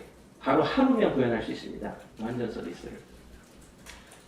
그리고 또 중요하게 보는 시장이 이제 카지노나 VIP 관광 시장인데, 실제로 필리핀에서 저희가 이제 인가를 받았다는 그 소식을 듣고, 필리핀에 있는 최대 카지노 중 한 곳이 이 외국의 VIP들이 필리핀에 들어올 때 비트코인을 가지고 들어와서 게임을 할 수 있게 하고 싶다라는 이제 문의를 받았습니다. 저희가 그래서 사실은 이 체인저 IO를, 이런 아이디어를 발견하게 된 건데, 이 제3국에도 이런 시장이 필요하다는 걸, 저희가 이 서비스를 라이센스가 있으니까 합법적으로 할 수가 있는데, 문제는 사람들이 필리핀 페소를 내고 비트코인으로 바꾸거나, 또는 뭐 비트코인을 가져다가 팔고 필리핀 페소가 생기거나 이런 거래잖아요. 필리핀 카지노니까. 근데 필리핀에 그 정도로 큰 비트코인 거래소가 없어서 저희가 그런 거래를 해드릴 수가 없었어요. 라이센스가 있음에도 불구하고. 그래서 고민을 한 거예요. 어떻게 할까 하다가, 미국의 유동성이 풍부하니까 미국 시장을 통해서 외환 시장을 연결하자, 이 아이디어가 떠올랐던 거죠. 그래서 고객이 비트코인을 우리한테 주면 우리가 그걸 미국에서도 저희가 MSB 등록이 다 돼 있으니까 미국에 가져가서 비트코인 팔고 달러로 바꾼 다음에 외환 시장에서 달러를 팔고 필리핀 페소로 바꾸면 이 카지노한테는 필리핀 페소를 줄 수 있고, 그리고 그런 유동성은 이 필리핀 현지의 비트코인 거래소 유동성과 전혀 관계가 없기 때문에 이런 나라들이 또 필리핀만 있지는 않을 거라는 생각에서 이런 아이디어를 이제 내게 됐던 거죠. 그래서 이거 지금은 이제 이런 비즈니스를 아직은 하고 있지는 않은데, 뭐 저희도 아직 이제 본격적으로 필리핀에 이제 들어가서 사업을 하고 있는 건 아니다 보니, 어쨌든 그런 제안과 아이디어는 저희한테는 굉장히 좋은 이제 발견의 기회였습니다. 그래서 거기뿐 아니라 여러 나라들의 카지노가 있고, 카지노뿐만 아니라 호텔, 뭐 명품, 뭐 VIP들을 유치해서 상품을 팔고 싶어하는 모든 나라들의 어떤 상점이나 멤버십 포인트들은 비트코인을 이용한 환전에 관심이 많기 때문에 저는 이쪽도 우리가 굉장히 또 좋은 고객군이 될 수 있다고 생각합니다. 물론 당연히 합법이어야 되고, 당연히 이런 거 하려면 라이센스를 당연히 딸 거고요. 그리고 저희 서비스를 또 이용할 수 있는 중요한 또 고객 중에 하나가 이제 환전소, 전통 환전소들입니다. 그래서 환전 시장은 피앗 법정화폐가 환전만 제공이 되어 왔지만, 뭐 당연히 디지털 화폐가 제도권에 들어오면 여기 어딘가에 비트코인이 생기겠죠. 이미 여러분이 들어가 보시면 블룸버그나 CNBC, 뭐 investing.com 이런 전통 금융시장에서 익히 들어가는 미디어 서비스들의 한켠에 항상 요새 크립토커런시가 있습니다. 그래서 이제 그렇기 때문에 뭐 여기 이런 환전 대상 중에 하나로 크립토가 들어가는 건 저는 시간 문제라고 보고, 그럴 때에는 문제가 이런 업체들이 이런 피앗 머니는 항상 취급을 해왔지만 디지털 머니는 취급해 본 적이 없기 때문에 우리처럼 API 하나만 붙이면 원클릭으로 피앗 투 크립토, 크립토 투 크립토를 환전해 줄 수 있는 그런 서비스와 손을 잡는 게 훨씬 유리합니다. 그래서 이런 데나 ATM기 이런 데도 저희 고객이 될 수 있다고 보고, 그리고 결제 솔루션들, 뭐 우리나라로 지금 피지나 벤사들인데 피지사들이 비트코인 결제를 다 하고 싶어 합니다. 우리나라에서. 다만 금융위가 지금 못하게 해서 아직 못하는 거지만 특허법이 개정되고 이게 제도권에 들어가면 당연히 비트코인 결제를 지원할 거거든요. 여러 결제 회사들이. 그럴 때에는 마찬가지로 그 수많은 크립토 간의 어떤 환전을 이런 피지사들이 직접 구현할 수 없기 때문에 저희 같은 회사는 손을 잡을 수밖에 없습니다. 그런 점에서 결제 시장도 저희가 코인덕을 아직 가지고 계속 지금 발전시키고 있는 이유도 이런 겁니다. 아직은 열리지 않았지만 그런 외국인이 들어오거나 크로스보더 결제에서는 비트코인만 한 게 없거든요. 신용카드는 한도가 있기 때문에 뭐 명품을 사려고 뭐 10억씩 가지고 들어와서 쓸 수가 없습니다. 근데 비트코인은 한도가 없기 때문에 이런 크로스보더 결제에서 대단히 유리한 그런 수단이거든요. 결제 수단. 근데 이 상점이 피지가 없으면 비트코인을 받을 수 있는 피지사가 없으면 상점이 직접 비트코인을 받을 수가 없기 때문에 저희도 그리고 피지를 해보니까 문제가 고객이 10명이 오면 제가 그냥 지갑 투 지갑으로 받을 수는 있거든요. 제가 비트코인 지갑을 하나 뚫어서 저한테 송금해 주세요 할 수는 있는데 고객이 하루에 100명만 돼도 누가 보낸 돈인지 기억이 안 납니다. 지갑으로 바로 받으면. 그래서 중간에 반드시 비트코인 피지가 있어야 되거든요. 크립토를 지급하려면. 그런 점에서 이제 이런 피지사들의 인프라가 될 수 있다. 그리고 전통 은행들도 언젠가는 디지털 자산을 취급하기 시작하면 저희 같은 인프라가 필요할 겁니다. 자기들이 직접 해본 적이 없기 때문에. 외환 딜링룸도 마찬가지로 언젠가는 기관들의 이런 외환 거래가 시작되면, 그러니까 크립토 거래가 시작되면 저희랑 제휴를 할 수 있는, 뭐 이건 조금 더 시간이 걸리겠지만 뭐 그런 잠재 고객이라고 생각하고요. 그래서 왜 환전을 택했느냐?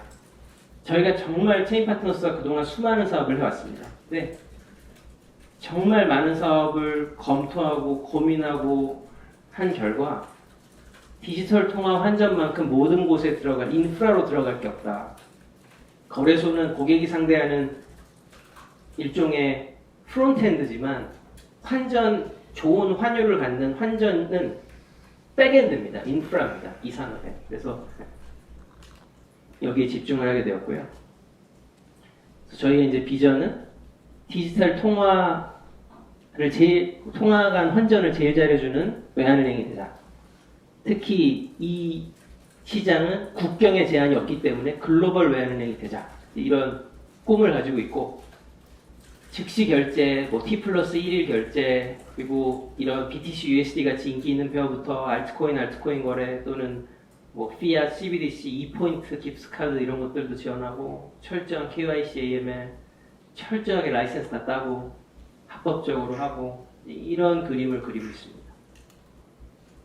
이걸 진행하고 있는 팀은 일단 뭐 이 회사를 3년 전에 만들고 나서 들어왔던 핵심 개발자들은 아직도 다 함께하고 있습니다. 그래서 저희가 제일 자신 있게 생각하는 건 기술인데,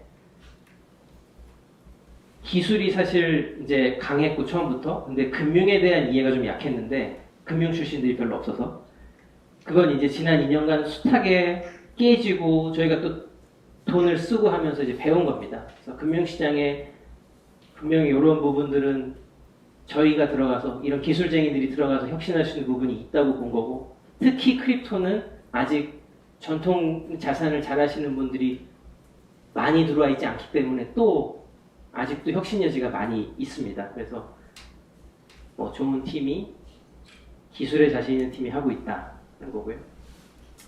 협력사들은 뭐 앞서 충분히 뭐 설명을 드리는 대로 뭐 굉장히 큰 회사들과 협력을 하고 있는, 뭐 삼성이 저희 코인덕을 C랩 아웃사이드를 통해서 정식으로 후원했고, 지금도 뭐 갤럭시 시리즈를 통해 들어가 있고, 이제 뭐 6개 기관이 들어와서 이제 주주사로 함께 하고 있습니다. 그래서 지금까지 이제 138억 원을 투자받았고요. 이번 라운드는 이번 크라우드를 통해서 진행하는 크라우드 펀딩 라운드는 딱 10억 원만 진행이 됩니다. 그래서 규모는 크지 않은데 사실 이제 이번 라운드는 뭐 어쩌면 이제 체인저 IO 출시를 앞두고 저희로서는 새로운 사업으로 피벗하는 거기도 하고 그래서 이 시장의 가능성을 같이 믿는 우군들을 좀 만나고 싶다, 모으고 싶다 이런 취지로 진행하는 겁니다. 금액이 작아도 한 300만 원만 투자해도 이 회사의 주주로서 내가 기꺼이 바이낸스 쓰고 있지만 여기서 한번 환전해보겠다 또는 뭐 니네가 환전업을 하는 데 있어서 도움을 주겠다 이런 그런 의지와 능력이 있는 분들이 같이 주주로 함께 하셔서 이 생태계를 같이 한번 키워보자는 취지로 진행을 하려고 하는 겁니다. 그리고 이제 그 10억 원 요번에 유치하는 거 가지고는 이제 당연히 뭐 체인저 IO의 초기 마케팅이나 그리고 한국에서 ISMS 인증을 받아야만 이제 크립토 법정화폐 취급을 정식으로 할 수 있을 걸로 예상돼서 ISMS 인증 취득 그리고 뭐 저희 이제 팀 확대 그리고 T 플러스 1일 정산만 있는데 저희가 어느 정도 리저브를 두면 이제 T 플러스 제로 결제도 가능해집니다. 그래서 그런 것들에 쓸 예정이고요. 그리고 이번 크라우드 펀딩 라운드가 끝나고 나면 바로 미국에서 또 이번 라운드보다 좀 더 큰 규모로 크라우드 펀딩 아니고 미국에서 사모 펀딩이 진행이 됩니다. 그래서 그거를 이미 또 계약이 끝나서 진행하고 있고 계약이 끝났다는 건 정확히 말씀드리면 이제 자문사와의 계약이 끝났다는 거고 투자가 끝났다는 건 아닙니다. 투자는 아직 시작되지 않았고요. 이게 끝나면 미국에서 라운드를 시작한다. 그렇게 좀 더 의미 있는 돈이 모이면 저희가 가진 이제 싱가포르 자회사나 필리핀 자회사의 영업을 개시하고 뭐 아무래도 그런 건 이제 현지 오피스 두고 뭐 사람도 가 있어야 되고 하다 보니까 이제 더 좀 규모 있게 펀딩이 끝나고 나서 진행을 할 거고요. 당연히 이제 뭐 규모가 커지면 하고 싶은 것들은 더 많습니다. 사실 더 큰 규모의 펀딩을 하게 되면 저희가 궁극적으로 하고 싶은 건 그리고 뭐 단계적으로 그렇게 가겠지만 실시간으로 합법적으로 전 세계 많은 법정화폐를 입출금을 취급하고 싶거든요. 근데 그러려면 이제 기본적으로 외국 은행에 디파짓 해야 되는 돈이 있어서 그 규모가 좀 커서 그런 것들은 단계적으로 진행을 할 겁니다. 그래서 일단 이 환전업은 시작하자마자 일단 뭐 수익은 발생합니다. 당연히 환전은 중간에 이제 스프레드로 비즈니스 모델을 갖기 때문에 그래서 올해 저희 야심찬 목표는 일단 글로벌 OTC 시장의 2.3%의 시장 점유율을 갖자 하는 거고 야심차지만 사실 OTC 시장이 크지만 OTC를 하고 있는 업체가 몇 개 안 됩니다. 그 잘하는 업체들은. 근데 그 중에서도 1등이랑 진행하는 비즈니스다 보니까 뭐 이 정도의 좀 자신감을 갖게 됐고요. 이제 내년도에는 16.8%를 하자 그런 야심찬 목표를 가지고 있습니다. 그래서 올해는 한 70억 원 정도의 순이익을 목표로 하고 있고 내년은 한 300억 원 정도의 순이익을 목표로 하고 있습니다. 투자금 회수 계획은 사실 뭐 이 방송을 시청하시는 분들이 또 궁금하실 내용인데요. 당연히 일단은 저희가 지금 3년 동안 이제 사업을 하면서 드디어 이제 하나에 집중해서 할 만한 좋은 아이템을 찾은 거라서 그리고 비즈니스 모델이 확실한 일단 내년까지 아주 괜찮은 실적을 내는 흑자 기업을 만드는 게 저의 이제 최우선 과제입니다. 이게 제일 중요하고 엑시 플랜보다 좋은 회사를 만들어 놓고 나서 뭐 당연히 우리가 굉장히 만약에 저렇게 앞서 보여드린 대로 많은 산업군의 인프라처럼 쓸 수 있는 비즈니스를 잘 만들었다면 당연히 많은 회사들이 뭐 이 회사를 사고 싶어 하거나 할 기회가 있을 겁니다. 그럴 때 뭐 제가 학을 띄고 막 말리진 않을 거고 당연히 합리적인 제한이 있다면 저희 주주들이랑 상의해서 뭐 M&A 기회가 있을 수 있다고 보고요. 첫째. 그리고 기본적으로 M&A 같은 건 언제 제한이 오고 언제 진행이 될지 모르기 때문에 저는 기본적으로는 IPO를 목표로 갈 겁니다. 그래서 좋은 실적이 있다면 사실 뭐 국내뿐 아니라 이건 해외에서도 오히려 해외 고객이 더 많아질 수도 있는 사업이기 때문에 나스닥을 가는 것도 저는 꿈꾸고 있습니다. 그래서 나스닥이나 뭐 코스닥이나 2023년 정도에 IPO를 가는 것을 목표로 하고 있다. 저는 그렇게 말씀드리고 싶고요. 특히 저희 비즈니스는 거래소를 운영한다기보다는 이제 그런 거래소나 지갑이나 이렇게 고객들을 상대하는 회사들을 상대로 백엔드로 제공이 되는 B2B 환전 솔루션이기 때문에 상장에 있어서 비교적 안전할 거다. 비교적 뭐 심사에 있어서 거래소 대비 상대적으로 좋을 거다 이렇게 보고 있고요.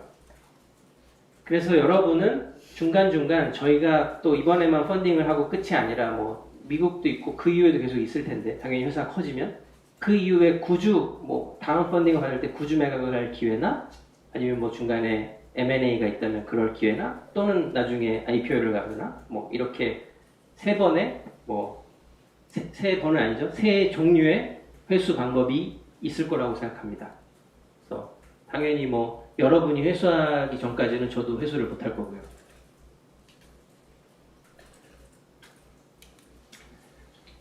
체인 파트너스가 지난 3년간 만들어 온 사업들은 이렇습니다. 저희는 이제 고객을 직접 상대하는 사업들을 만드는 게 목표였는데 그게 전략이었는데 그래서 그런 것들을 하나씩 만들어 왔습니다. 아까 그 맵에서 이제 이 네모난 상자에 있는 거래자들을 직접 상대하는 그런 서비스들이고요. 그래서 OTC 트레이딩 데스크는 기관을 상대로 하는 저희 CPOTC라는 이름으로 이제 출시를 했습니다. 이건 우리나라에 처음으로 원화를 취급하는 이제 합법적인 OTC 데스크였고요. 상장사들이 비트코인을 살 때 저희를 통해 거래했습니다. 그래서 대부분의 이제 주요 크립토 OTC들과 다 연결이 돼서 거래하고 있고요. 그리고 아까 앞서 설명드린 이제 고액 자산가와 50대 이상의 좀 시니어 세대들이 거래소를 직접 이용하시는 게 좀 불편할 경우에 전화로 주문하실 수 있도록 하는 코인케어라는 서비스가 있습니다. 그리고 데이빗이라는 저희 이제 리테일 거래소가 있고요. 앞서 설명드린 코인덕이라는 결제 서비스가 있습니다. 결제 서비스도 이 맵에서 보면 크립토로 결제하는 사람도 어쩌면 하나의 거래자입니다. 비트코인을 파는 거래를 하는 분들이죠. 그래서 그걸 상대하는 사업인 거고요.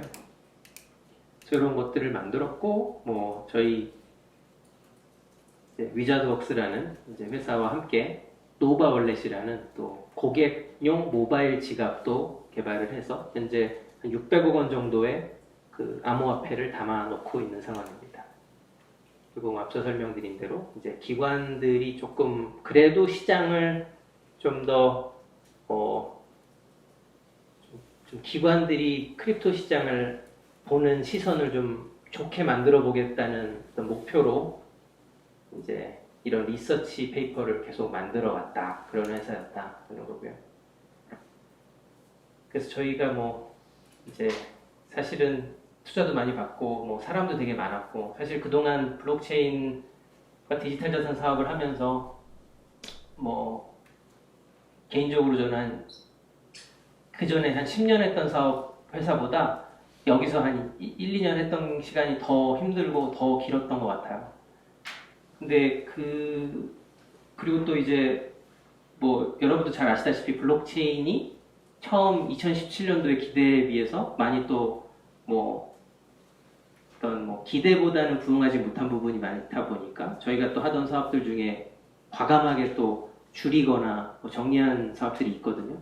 근데 당연히 그 과정에서 많은 또 멤버들이랑 헤어지기도 했고 그래서 그런 아픔들을 겪으면서 뭐 그래도 절대 포기할 수는 없으니까 이제 찾아낸 사업이고요.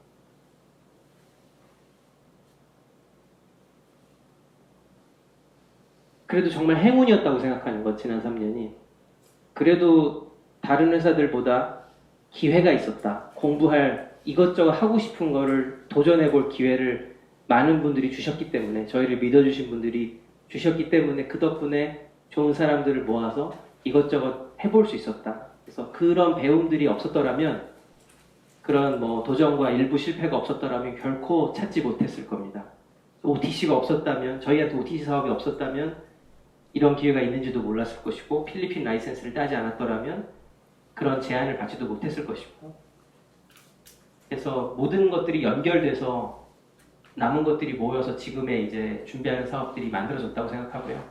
그래서 이게 어떻게 될지 이제 앞으로 두고 봐야 되겠지만 저희한테는 너무나 소중한 그리고 저희가 되게 스스로는 되게 아주 매력적이고 앞으로 잘 키워갈 커질 수 있는 사업이라고 믿고 있습니다. 그래서 그 저를 비롯한 초기부터 회사를 만들었던 핵심적인 엔지니어들이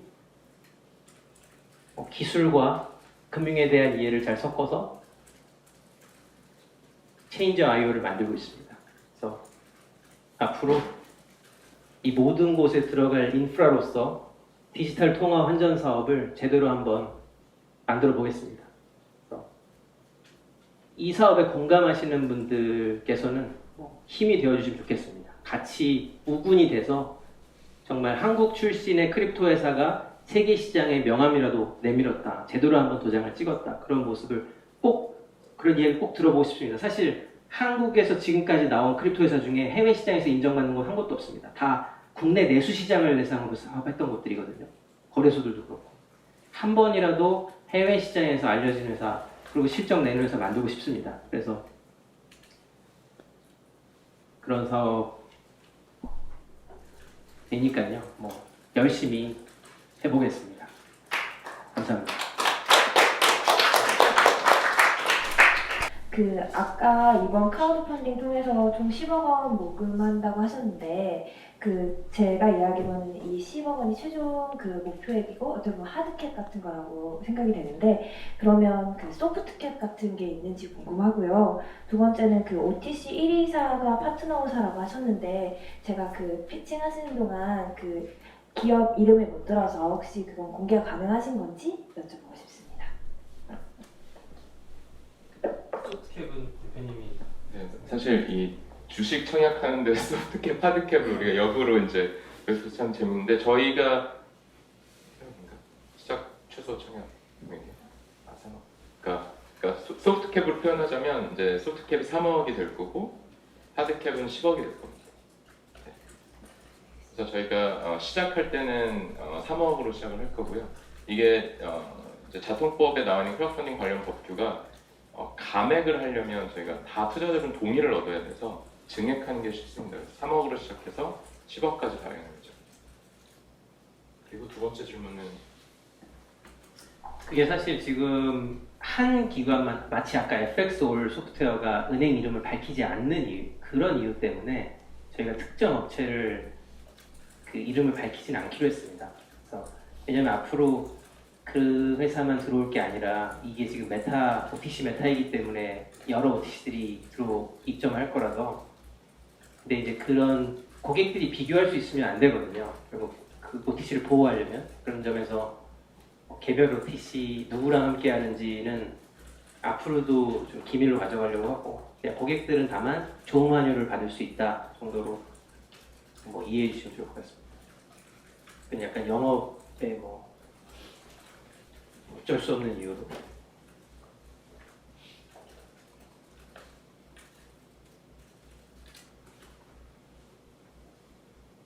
질문 혹시?